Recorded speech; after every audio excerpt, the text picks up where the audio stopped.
quick Monday Night Raw review for last night's show, June 10th, 2013. Now, first, before I begin into my review, guys, if you haven't seen my news and rumors, I posted that right before Monday Night Raw hit the air last night. So if you missed my news and rumors for the past week, I had some problems with my computer.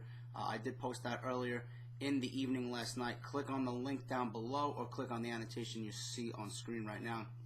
You'll catch up on all the news and rumors for this past week. Also, new Facebook page. Link will be in the description below. Go like that page if you guys want to keep up to date and get my thoughts on everything regarding my YouTube channel. That will be the #1 source, along with Twitter at JDfromNY206. So like the page, follow me on Twitter. You guys know what to do. But Monday Night Raw. Now, to be perfectly honest with you, Monday Night Raw I had on my TV. I was viewing Monday Night Raw. The first hour went by very nicely, okay? But after that, I pretty much muted the TV for the rest of the show until I seen something important happen, which I will talk about in a little bit. For the most part, I was watching the PlayStation 4 event on E3. I was watching the live stream on IGN.com. I was honestly more interested in what PlayStation was going to do with their new system, along with pricing, along with what games they're going to be unveiling for the system, and they hit a home run. And I was completely happy about that, so that made the evening a little bit more enjoyable. But as for Monday Night Raw, the WWE, in my opinion, did a very, very decent job at getting across what they wanted to, what they pretty much wanted to do going into the pay-per-view. You had the McMahon Triple H drama, okay, that unfolded right from the get-go in the first hour. You had, obviously, Daniel Bryan I keep saying he's a superstar. He was the best part of the show.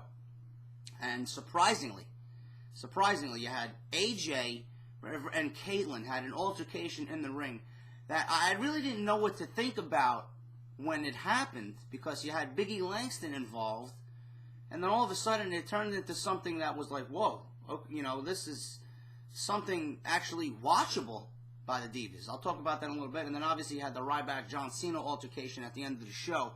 But first I want to start off with the Ryback John Cena altercation. Now, I hate lumberjack matches. I really do. I'm being perfectly honest with you. I hate lumberjack matches. But the way, if you think about it, the way the WWE has built this match up has been very decent. I'm not really invested in this match. I don't really care for this PG era 3 Stages of Hell match.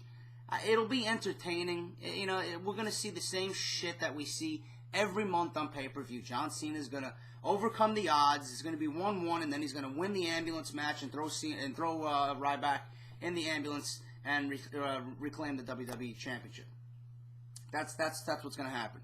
But the way the WWE's built this match, showcasing all the 3 Stages of Hell match, the lumberjack match, the table match, and the ambulance match, they already showcased what Ryback, you know, did the past few weeks with the tables.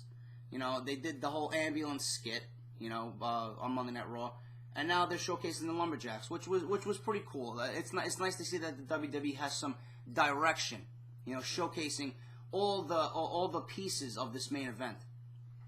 As for John Cena and Ryback's, you know, verbal altercation, it was to be desired. Ryback, I mean, I still think to this day that Ryback is still growing on the microphone. He's not bad.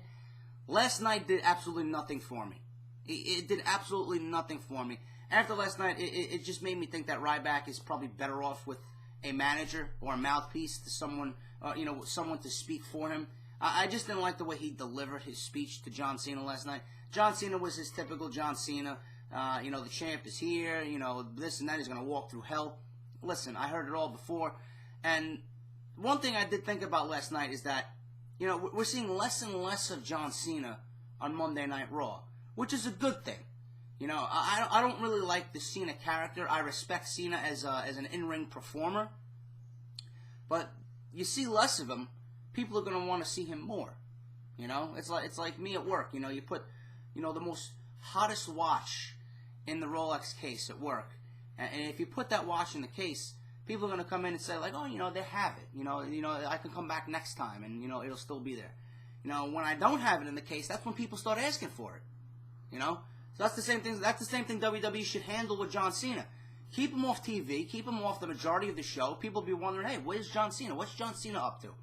You know? So I like that fact. Hopefully WWE continues down that road. But did the WWE sell some pay-per-views with this angle? I don't think so. You know, it's not really what I'm looking forward to most on this pay-per-view. What I'm looking forward to most on this pay-per-view is now the Intercontinental title match. You know, John Cena and Ryback. It's a predictable party. You know what's gonna happen. You know, they didn't sell any pay-per-views with that match. It's just there to get this feud over, finished, done with, and then they can move on to something else. John Cena can move on to hopefully Daniel Bryan is what I'm hearing. Like you'll hear in the WWE News and Rumors thing that I posted yesterday. But now the Intercontinental title match, Fandango's out with a concussion injury. He's done.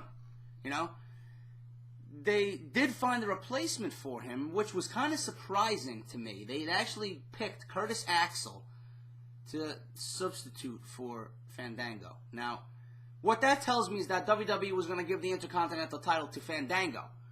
You know, they could have kept it as Wade Barrett versus The Miz, which we've seen already. They've had decent matches before. They have had, you know, a very, very good match on Monday Night Raw several weeks ago.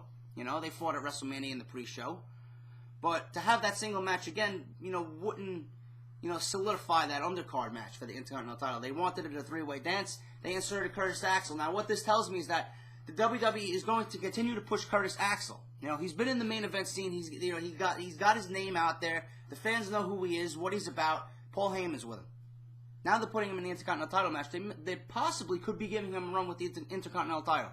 That would be great. Get the title over. Bring some legitimacy back to the title because Wade Barrett ain't doing shit with it. You know, it's better than The Miz having the title. It's better than Fandango having the title, dancing all over the place. You don't want him fucking ruining that belt any further. Give it to Curtis Axel. Like father, like son. Mr. Perfect was one of the greatest Intercontinental titles champions of all time. Give it to his son, like father, like son. It's going to bring back memories of my youth watching the WWE in the late 80s, early 90s to see Mr. Perfect. And now I'm 31 years old watching WWE, and now I'm going to get a chance to see his son with the Intercontinental title. That's memory in the making, folks. That's classic fucking TV. You know, I'm excited to see that. Hopefully they do the right decision. Give him the IC strap. Let him build a nice little, character for himself. Let him get some momentum, and then they can catapult him in the main event scene, which he will be in down the road in the future of the WWE. Now, this Divas angle with Caitlyn and AJ, Big E Langston was revealed as Caitlyn's secret admirer. All right, there was rumors about Mark Henry. I joked it was probably going to be Hornswoggle or the Great Khali, one of these fucking stupid idiots in the back. You know, that have absolutely nothing to do with WWE TV storyline-wise. But Big E Langston comes down with a bouquet of flowers, says that he's loved Caitlyn ever since he laid eyes on her, and this and that. And I knew the way Big E was actually acting, and you've seen his facial expressions, like this was all leading up to something bigger. This can't be. You know, Big E looked very uncomfortable doing what he was doing in the ring last night, and he was smiling, and I just seen through his smile like something was going to happen. Like either Dolph Ziggler or AJ was going to come out. And then lo and behold, AJ comes out. You know, Big E Langston grabs her, tries to kiss her, and then throws her down to the mat. AJ comes skipping down the ring, down the ramp, and just totally rips apart Caitlyn, calling her lonely. You're going to be lonely and this and that, and I'm going to take your Divas Championship. All you have is that belt. I'm going to even take that away from you, and then you're really going to have nothing. This is the best Divas thing that I've seen on TV in years, since the Karma debut. When Karma debuted and, you know, literally destroyed half of the roster when she was there, before she took a leave of absence by having a miscarriage. She was going to give birth, and she had a miscarriage, and then she just quit wrestling altogether. That was the best thing on TV since Karma. You know, that actually has me legitimately excited for the Divas Championship match. The reason being is because AJ deserves the belt. She's been the #1 diva for a year and a half now in the WWE. Give it to AJ. Then you have the power couple of Ziggler with the World Championship and AJ as the Divas Championship. It doesn't get any better than that. Big E will work his way up to a mid-card title somewhere. Then they'll have 3 major titles in the WWE. That's a power couple right there, folks. That's a power group. That's good TV. I commend WWE for actually booking such a simple angle and making it work. That was great.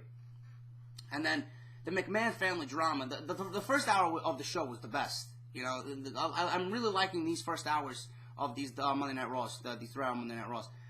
You had Vince McMahon, you know, play a major role in this first hour. You had Curtis Axel and Triple H booked for this this first hour. Right out of the gate, Curtis Axel vs. Triple H for Monday Night Raw. You got people watching, you got people's attention, let's go. Match started. Vince McMahon comes down, stops the match. He's like, stop the match. Justin Roberts yelling at Justin Roberts to get up. Curtis Axel wins by disqualification. Alright, that's that. You know, the match stopped by Vince McMahon. Curtis Axel celebrating in the ring. Triple H is like, what the fuck you doing? Why are you doing this? So Vince McMahon walks away. Triple H then goes back out to Justin Roberts and says, restart the match. And that's that. You listen to me, restart the match. They have a second match. Alright, they fight again. Vince McMahon turns back around, walks back down the aisleway, talks to Justin Roberts again, stop the match. Curtis Axel wins by forfeit. So Curtis Axel now has 2 victories over Triple H. Vince McMahon walks away again. Triple H is so angry now, he yells at Justin Roberts, restart this match and make it a 60-minute Iron Man match. Out of anger. An Iron Man match, a 60-minute Iron Man match. Vince McMahon then, you know what, says, fuck this. Walks down the aisle, stops the match completely, tells Curtis Axel to get out of the ring, walks off with the bell, the timekeeper's bell, and Justin Roberts' microphone. So they can't start another match. It was great TV. It was very, very funny. Vince McMahon adds such a dynamic on TV that no one else can do.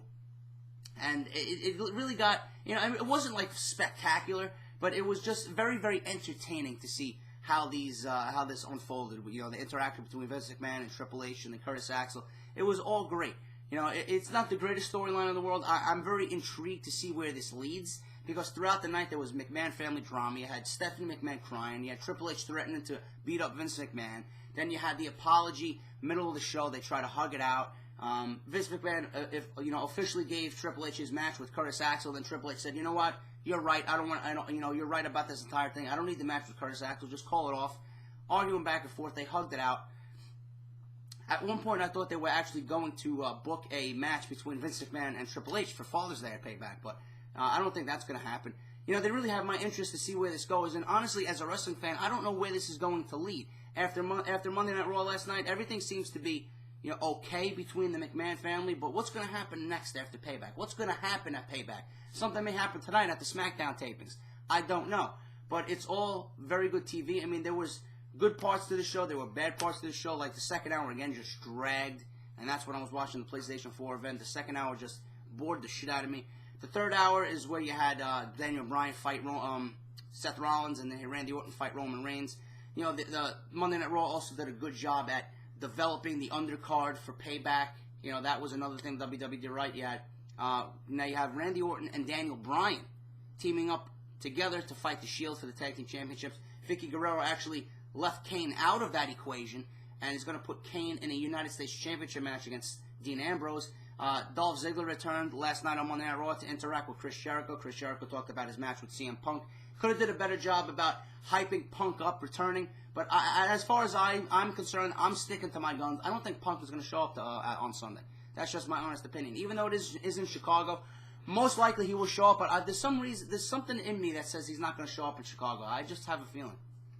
Anyway, Dolph Ziggler came back. He's back, ready to go. He's cleared. Alberto Del Rio is going to get his title shot at Payback, so that match is official. Like I said, Curtis Axel is now inserted in the IC Championship match. You have a three-way dance: Barrett, Miz, and Curtis Axel. I fully see Curtis Axel walking out with the Intercontinental title. And you had AJ versus Caitlyn booked for the Divas Championship. So the pay-per-view card is set at Payback. You know, it's a decent card. It's nothing like that's going to jump out at you. But the WWE did a decent job of developing the mid-card, gaining some interest in the WWE Championship match, even though I'm not a huge fan of this 3 stages of hell match, especially with the Lumberjack match. You know, Ryback really didn't do much on his part to sell this pay-per-view with his mic skills. John Cena is John Cena. You have this whole McMahon thing that's going on right now. The Shield, Daniel Bryan, and this McMahon thing really have me intrigued. So, you know, you take the good, you take the bad, and then you just take, you know, the regular, ordinary WWE stuff that went on Monday Night Raw. It was a decent show. The past 3 weeks have been better. But, you know, there's really nothing to complain about the show. It was just, you know, it just flowed, you know, for the 3 hours. There was nothing really that was spectacular that, you know, you got to come on here and rave about. But that's just my opinion, guys. If you enjoyed the review, I'll leave the results down below with the rest of the show. If you enjoyed the review, hit that like button, subscribe. I'll be back later today. The Last of Us, it's 9 o'clock now on the East Coast, New York City. I got to take a shower. I'm going to go to GameStop, get my copy of The Last of Us. I'll be back here by 10:30 trying to post gameplay for The Last of Us on the PS3 on this channel. So look forward to that, guys. I'm out. I'll be back later this week with news and rumors. I'll talk to you soon. Take care.